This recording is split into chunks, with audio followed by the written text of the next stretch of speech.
Historia de hierro. Se tienen indicios de uso del hierro, 4 milenios antes de Cristo, por parte de los sumerios y egipcios.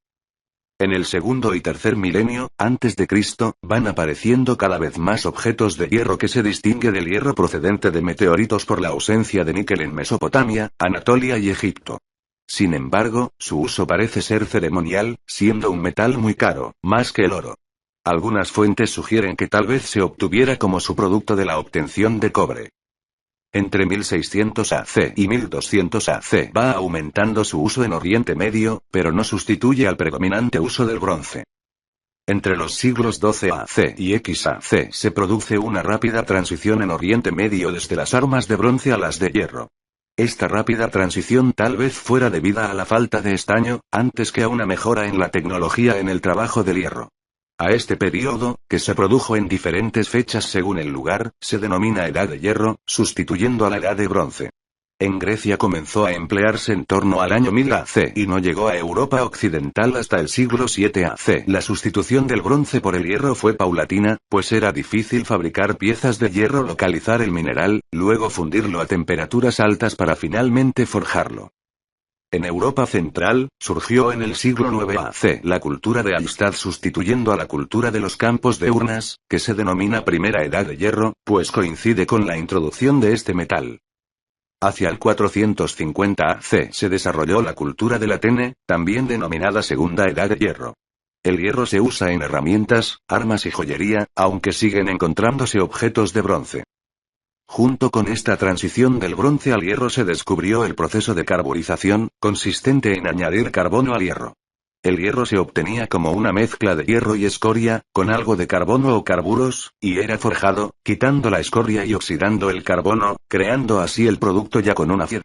Este hierro forjado tenía un contenido en carbono muy bajo y no se podía endurecer fácilmente al enfriarlo en agua.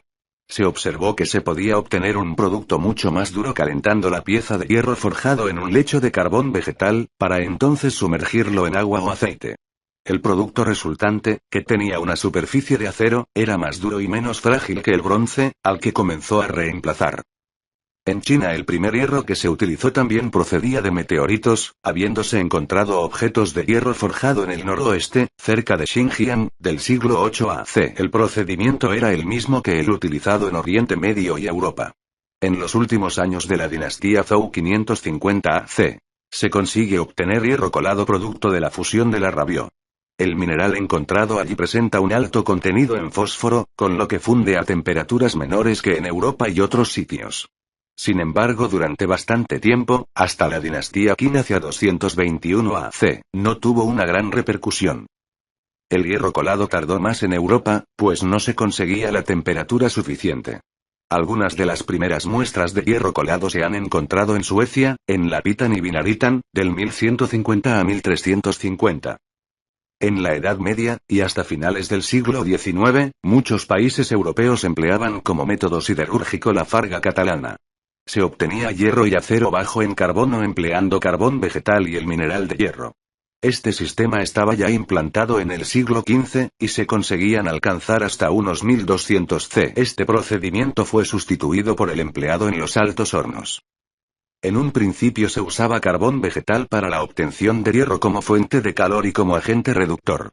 En el siglo XVI, en Inglaterra, comenzó a escasear y hacerse más caro el carbón vegetal, y esto hizo que comenzara a utilizarse coque, un combustible fósil, como alternativa. Fue utilizado por primera vez por Abraham Darby, a principios del siglo XVI, que construyó en Coalbrookdale un alto horno. Asimismo, el coque se empleó como fuente de energía en la Revolución Industrial. En este período la demanda de hierro fue cada vez mayor, por ejemplo para su aplicación en ferrocarriles. El alto horno fue evolucionando a lo largo de los años. Henry Cort, en 1784, aplicó nuevas técnicas que mejoraron la producción. En 1826 el alemán Friedrich Alcott construye un alto horno sin mampostería para humos. Hacia finales del siglo XX y comienzos del XIX se comenzó a emplear ampliamente el hierro como elemento estructural en puentes, edificios, etc. Entre 1776 a 1779 se construye el primer puente de fundición de hierro, construido por John Wilkinson y Abraham Darby. En Inglaterra se emplea por primera vez en la construcción de edificios, por Matthew Boulton y James Watt, a principios del siglo XIX.